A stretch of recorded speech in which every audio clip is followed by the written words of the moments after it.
Let's now have a look at some advanced samba patterns. We're actually now going to turn this into a Latin beat matrix. Okay, I've got 3 right-hand patterns, which I'll just play on the hi-hat for you. The first one is 1 and 2 e and. E ooh ah. Okay, I'll just play it for you with a pulse.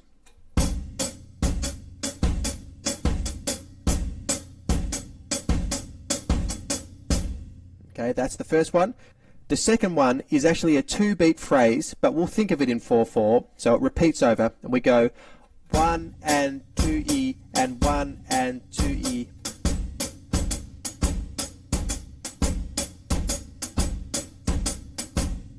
That's the second one. The third one, what do we got there? We've got 1 and Okay, so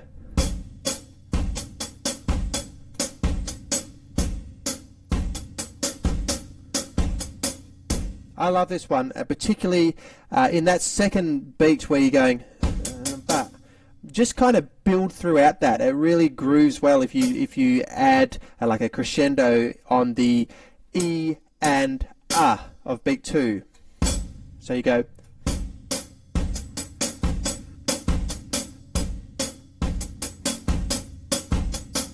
Rather than playing it all monotone.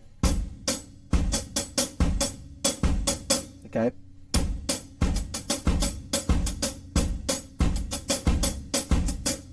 If anything, I'd put an accent on the 2 and the last 16th of beat 2.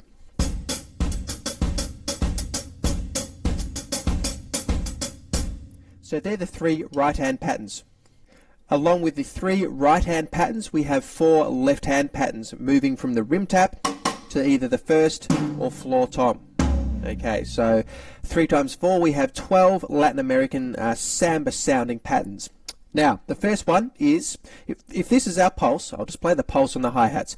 1, 2, 3, we go 1 and 2 and a 3 and a 4 and a 1 and 2 and a 3 and a 4 and a 1. Okay?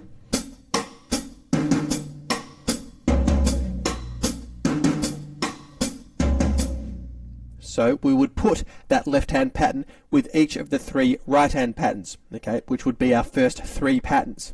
The second left-hand pattern is similar to this one, but we're actually going to bring the floor tom notes, the double, we're going to bring it earlier, 1/16th, and we go 1 and a 2 and a 3 and a 4 and. So it comes on the E and, for E and.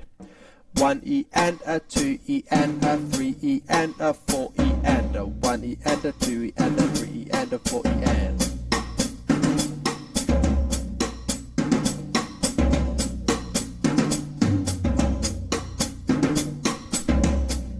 Okay, that's the second one.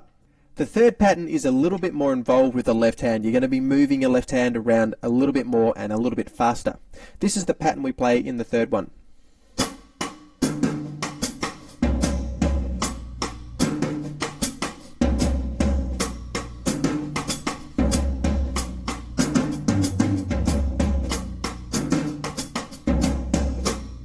Okay, so you've got to get used to going in, coming back to the snare drum from different toms and immediately getting into that rim tap position, and having your heel, the heel of your palm planted so that you are cutting out the overtones on the drum and getting that rim tap sound, as opposed to.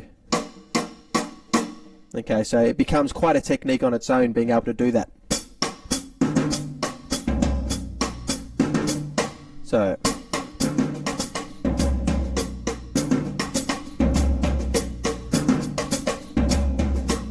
Okay, one thing I've seen drummers do, and I don't consciously do it, but it almost sounds like I do sometimes, is putting the butt of the stick before you play a rim tap, landing the butt of the stick at the 16th note beforehand, so going, okay, da-da. So,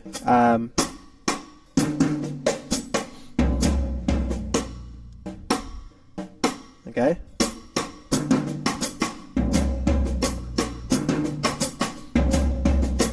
Okay, that's just a cool little thing that you can add as a syncopation, or like think of it as a ghost note, I guess.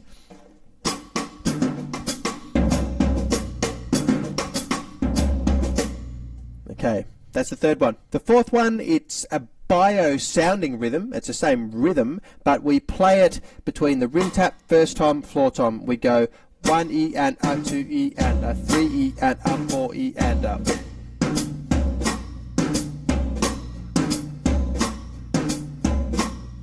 Again, if we were to do that idea, we'd be going.